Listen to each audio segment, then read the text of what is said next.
Hello, everyone, and welcome back to another episode of the And She Looked Up podcast. As always, I am your host, Melissa, and this week we are back with week number 9 in our Prep for the Holidays mini-sode series. So for those of you who might just be tuning in or have just stumbled upon us, over the last 9 weeks and for probably the rest of the year, we have been doing short 10 to 15-minute episodes where we tackle one task to help us prep our creative businesses for the busy holiday season. The series is designed to be helpful for artists, makers, creative service providers, and even content creators. And so this week we are up to task number 9. If you want to go back and listen to all the other tasks, if you're listening on your favorite podcast app, just look for the PFH or Prep for the Holidays in the title, and you'll be able to see what week it is. If you are watching or listening on YouTube, we have a YouTube playlist for the Prep for the Holidays series. I will put a link to it in the show notes for the YouTube video, and I'll put the link for the YouTube playlist in the regular show notes as well if any of you want to go catch up. But it's kind of nice. YouTube lets me create like a special place to keep them all, and I can't do that for the other podcast apps out there as easily.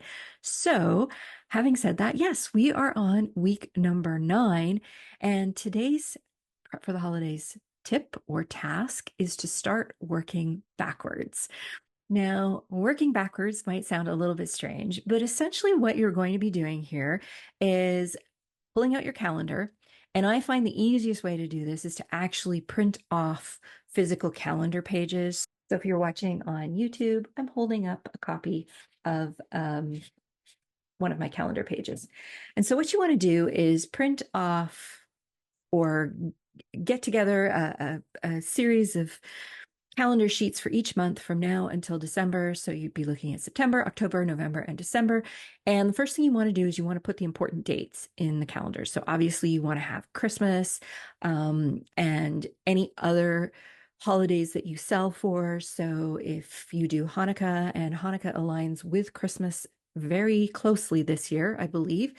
So Hanukkah, if you do other, Diwali isn't really, I don't think, please correct me if I'm wrong, I don't think it's a gift-giving holiday, but there are still a lot of celebrations that happen for it. That is, again, a late fall celebration. So if you do any of those types of things, you want to make sure you put them in the calendar. Don't forget Black Friday. Don't forget Cyber Monday. Don't forget Giving Tuesday or No Spend Tuesday. There's different names for it. Don't forget Boxing Day if you plan on doing something for Boxing Day. You want to get those all in your calendar. You also want to start entering in any markets that you're going to be doing, because those are going to be weekends where you're not going to be able to do as much making or shipping and packing. So you want to keep those in mind. The next thing you want to do, particularly if you sell online, so if you sell through Etsy or through your own website, is you want to look at shipping deadlines. You can head over to Canada Post's website. If you're in the United States, I'm sure USPS has something similar to this. I'm pretty sure any postal system around the world has something similar to this. And I'm pretty sure most courier system companies will also have this, but they will give you shipping guidelines to hit the holiday season. So you want to be able to make decisions about when you are going to cut shipping off for things to get there in time for Christmas. And you're probably going to want to have different deadlines for international, for the US, and for domestic, based on how long they take. So that's something you want to put in your calendar now. It's also something that you're going to want to put on your shop in your shipping section, and it's something you're going to want to put on your Etsy store. On your Etsy store at the top, we have that section that is for shop updates or shop news and stuff. You want to put that in a very visible place there so that you can let people know. You're also probably going to get people contacting you asking about shipping deadlines. If that's the case, you want to be able to just let them know. So having that information handy and not having to scramble for it every time somebody asks you is going to be a good thing. As of right now, there are 16 weekends between now and Christmas. So you need to think about how many of those weekends are already spoken for.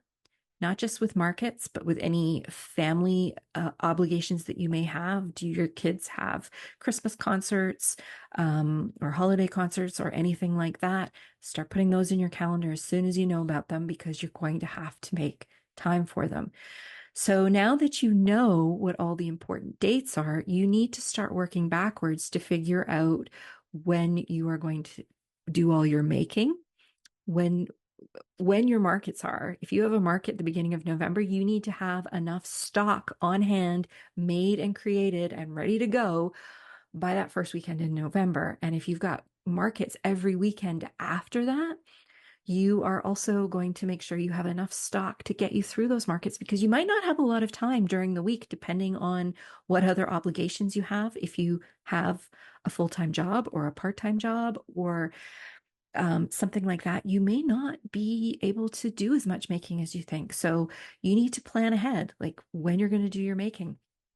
You also need to plan ahead for your advertising and your marketing, particularly if you only sell online and you are not doing in-person markets, or if you're a creative services provider and your big sales weekend is going to be that Black Friday, Cyber Monday weekend. So you need to start thinking now about when your promotional materials need to be published. So how are you going to promote? Are you going to send emails? Are you going to do social media? What ways are you going to promote? And when do those things need to start being posted? Because if you can start creating those things now, and we'll get into this in a future episode, but if you can start creating some of that stuff now, then you can start scheduling it and getting it out of the way so you don't have to worry about it. It's just all taken care of. But this is the kind of stuff that you really want to think about. And the thing with this time of year is time moves incredibly quickly. And we always think we have more time than we actually have. And we always think that time is going to pass slower than it actually does. So when I say we have 16 weekends, it sounds like a lot, but it doesn't sound like a lot. And that's because it's really not a lot when you actually think about all the things that have to get done in that time frame. And the fact that it's 16 weekends until Christmas, but a lot of your selling and shipping and all of that stuff is going to happen probably more like in the 12 to 14 weeks before Christmas. So that's how you have to kind of work backwards. So that is your task this week, is to sit down, get a calendar, plot out all your dates, and then count backwards to see where you need to be doing certain things so that you can make sure that you're on track. And next week, we're going to be talking about some ways to make it easier to stay on track so that you are able to produce enough, make enough, so that you're able to make sure that your promotions get out there and that you are marketing enough, and to make sure that you also get to have a bit of a break in there. But the first thing you need to do is to mark your dates down, investigate those shipping deadlines, and put in all the holiday markets that you're going to be taking part in so that you can make sure you have everything accounted for, and then you can work your way backwards. So that is it for this week. This was a very short but sweet tip, but it's probably one of the most important tips that I am giving you. And a friend of mine, actually, Lisa Bolton, who was my original co-host on the podcast, she used to call it reverse engineering. And this is how she did everything. She reverse engineered all her projects. And when she introduced me to that, it was a game changer, because it really does make you put a lot of thought into what you're doing and to realize just how much or how little time you have to get things done. So that is it for this week. Just a reminder that next week is actually the season opener of season 6 of the show. And I will be back with my lovely semi-regular co-host, Heather Travis. It wouldn't be a season opener without Heather. And if you have just found us in the last few weeks and you're not familiar with Heather, Heather is, as I said, she's my semi-regular co-host. She is an artist and muralist based out of Ontario, and she's also a PR professional. And she joins me once a month on the show, and we always have a great time. We've already recorded the season opener. It is going to be, we did record a video for it as well. So it will be on YouTube as a video, and it will also be on your favorite podcast app. So very excited about that. Very excited for what season 6 has in store. We will, as I mentioned, still be running the Prep for the Holidays mini-sodes, but they may switch to a different day. I may switch them from Mondays to Wednesdays. I haven't quite figured that out yet, because I don't want them to interfere with the big episode day. But they will still be happening until we get through the entire checklist of items that we need to do. So I'm not going to be abandoning you as we get closer to the really busy period that is on its way. It's on its way. As soon as September hits, that's it. And we're in September now. It is full steam ahead until the end of the year. So that's it for this week. I look forward to seeing you all next week for the season opener. And until then, thanks for listening.